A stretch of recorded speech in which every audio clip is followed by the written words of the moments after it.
ಬಿಡ್ರಿ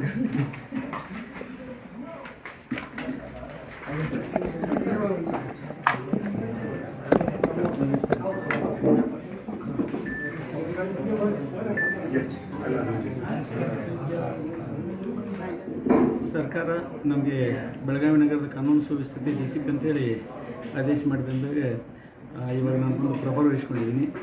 ಹಿರಿಯ ಅಧಿಕಾರಿಗಳ ಮಾರ್ಗದರ್ಶನದಲ್ಲಿ ಎಲ್ಲ ನಮ್ಮ ಸಹೋದ್ಯೋಗಿಗಳ ಸಹಕಾರದೊಂದಿಗೆ ಸಾರ್ವಜನಿಕರು ಮತ್ತು ಎಲ್ಲ ರಾಜಕೀಯ ಸಾಮಾಜಿಕ ಮತ್ತು ಧಾರ್ಮಿಕ ಮುಖಂಡರ ಸಹಕಾರದೊಂದಿಗೆ ಉತ್ತಮ ಬೆಳಗಾವಿ ಮತ್ತು ಸುರಕ್ಷಿತ ಬೆಳಗಾವಿ ಮಾಡೋ ನಿಟ್ಟಿನಲ್ಲಿ ನಾವು ಪ್ರಯತ್ನ ಮಾಡ್ತೀವಿ. ಆ ನಿಟ್ಟಿನಲ್ಲಿ ತಮ್ಮೆಲ್ಲರದು ಮತ್ತು ಸಾರ್ವಜನಿಕರೆಲ್ಲ ಸಹಕಾರ ಬೇಕು.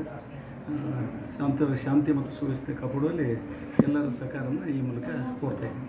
ಧನ್ಯವಾದ.